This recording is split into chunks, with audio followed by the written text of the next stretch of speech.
नमस्कार दोस्तों, India's growing military power YouTube channel में एक बार फिर से आप सभी का स्वागत है। आज हम बात करेंगे कावेरी 2.0 इंजन के बारे में। दरअसल रक्षा विशेषज्ञों में कावेरी 2.0 इंजन को लेकर दो धड़े हो गई है, जिनमें एक ग्रुप का मानना ये है कि कावेरी इंजन प्रोग्राम को आगे बढ़ाना चाहिए और दूसरे ग्रुप का मानना ये है कि हम जब एमका के लिए एक 110 से 120 किलोन्यूटन क्लास के उच्चतम गुणवत्ता वाले इंजन का विकास करने ही वाले हैं, तो क्यों न उसी इंजन से तेजस को पावर करने वाली एक इंजन बनाई जाए, जिससे हमें अतिरिक्त पैसे खर्च करने की आवश्यकता भी नहीं पड़ेंगे और तेजस एक बेहतरीन स्वदेशी इंजन से लैस हो जाएगा। यहाँ पर हमें ये समझना होगा कि एमका के लिए जो इंजन हम बनाने वाले हैं वे एक विदेशी पार्टनर के साथ मिलकर तैयार होंगे, जबकि कावेरी हमारी अपनी खुद की मेहनत है।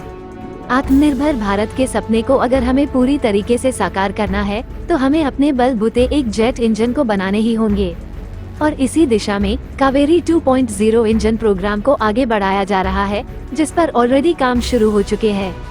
दोस्तों, इसमें कोई संदेह नहीं है कि भारत में जेट इंजन डेवलपमेंट प्रोग्राम काफी तेजी से आगे बढ़ा है और पिछले कुछ वर्षों में हमने कुछ महत्वपूर्ण विकास कार्यक्रम को आगे बढ़ते हुए देखा है।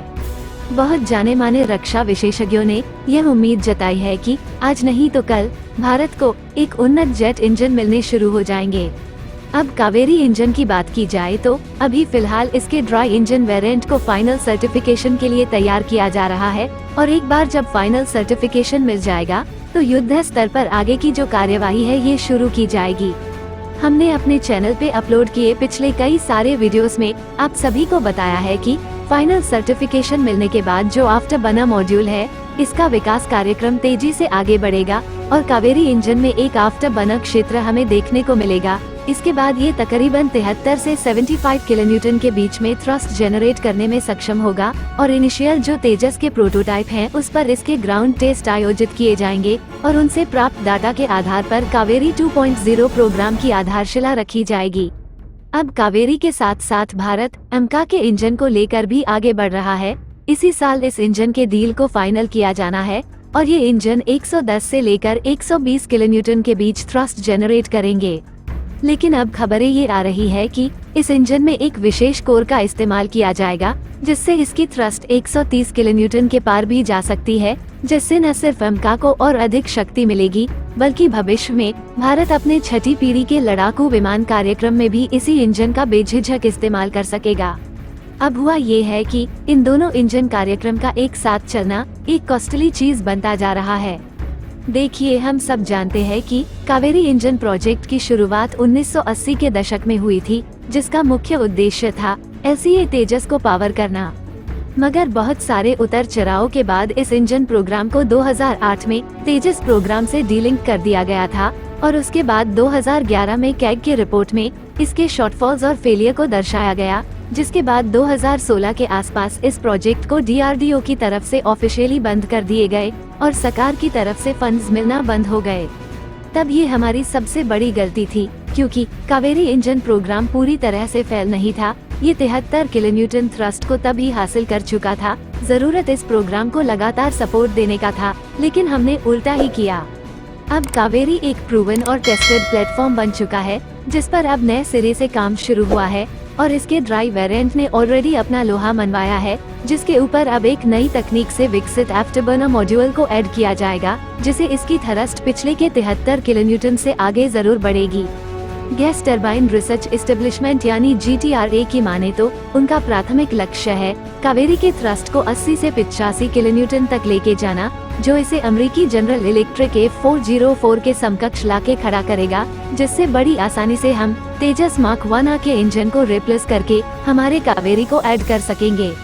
लेकिन GTRA यहाँ पर ही नहीं रुकने वाली। उनका लक्ष्य कावेरी को तेजस में फिट करने के बाद इसके थ्रस्ट को बढ़ाकर 90 से 95 किलोन्यूटन क्लास तक लेके जाना है, जिससे कावेरी को तेजस मार्क 2 TADBF जैसे स्वदेशी फाइटर जेट कार्यक्रम में भी इस्तेमाल किया जा सके, जो अमेरिकी F414 इंजन रिप्लेस करेगा, यानी पूरी तरीके से आत्मनिर्भरता। अब यहाँ पर एमका के इंजन को कावेरी से तुलना करना थोड़ा बेईमानी है, क्योंकि दोनों इंजन प्रोग्राम के लक्ष्य और रिक्वायरमेंट अलग अलग है। जहां पर एमका एक 5th generation twin engine stealth fighter है, जिसमें सुपर क्रूज क्षमता शामिल होंगे और जिसके लिए एक बेहद ताकतवर और हाई थ्रस्ट जनरेट करने वाली इंजन की जरूरत है। तो वही दूसरी ओर कावेरी इंजन प्रोग्राम का लक्ष्य प्राथमिक तौर पर LCA तेजस के वेरिएंट्स को पावर करने का है और इसके साथ साथ दूसरी प्राथमिकता में इसके समकक्ष भारत में बनाए जाने वाले भविष्य के सारे फाइटर कार्यक्रम को भी पावर करना है। GTRA का दावा यहाँ पर ये है कि कावेरी इंजन को भारत की परिस्थिति को ध्यान में रखकर बनाया गया है, जहाँ पर इसमें कोई परफॉर्मेंस ड्रॉप देखने को नहीं मिलेंगे। अब अगर अमेरिकी इंजन या फिर दूसरे देशों से लिए गए भारतीय वायुसेना की फाइटर जेट्स की बात करें, तो इनमें से ज्यादातर जेट्स में परफॉर्मेंस ड्रॉप देखने को मिले हैं, जो कि 10% या उससे भी अधिक रहे हैं, जिससे हमारे फाइटर जेट्स की कार्यक्षमता पर असर पड़े हैं। GTRA की माने तो कावेरी में ऐसा कुछ भी देखने को नहीं मिलेगा जो इसकी रिलायबिलिटी को और भी अधिक बढ़ाएगी। ये दोनों इंजन प्रोग्राम के अपने अपने मायने हैं और इन दोनों का उद्देश्य अलग है, इसीलिए हमारे हिसाब से ये दोनों प्रोग्राम को आगे बढ़ाना चाहिए।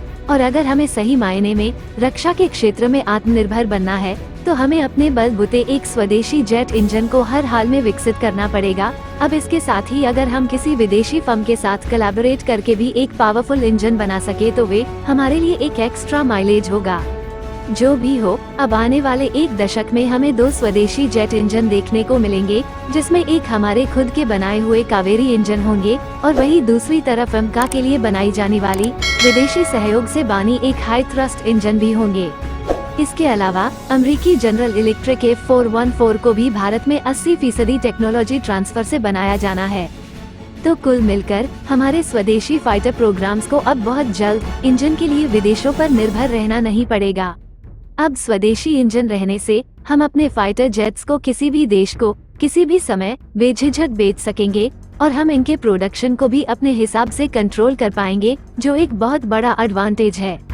अगर चाहे तो हम किसी भी देश को कावेरी इंजन के थ्रस्ट से मैच करने वाले उनके फाइटर जेट्स प्रोग्राम को ये इंजन ऑफर कर सकेंगे। जैसे अमेरिका ने हमें जनरल इलेक्ट्रिक के इंजन LCA के लिए बेचे, वैसे ही हम भी तब दूसरे देशों को उनके फाइटर जेट्स कार्यक्रम के लिए कावेरी को बेच सकेंगे, जिससे हम मोटा मुनाफा कमा सकेंगे और हमारी एयरोस्पेस इंडस्ट्री को बढ़ावा मिलेगा।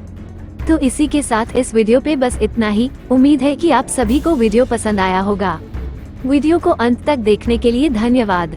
मिलते हैं अगले वीडियो पे, तब तक के लिए देखते रहिए इंडियाज ग्रोइंग मिलिट्री पावर। जय हिंद।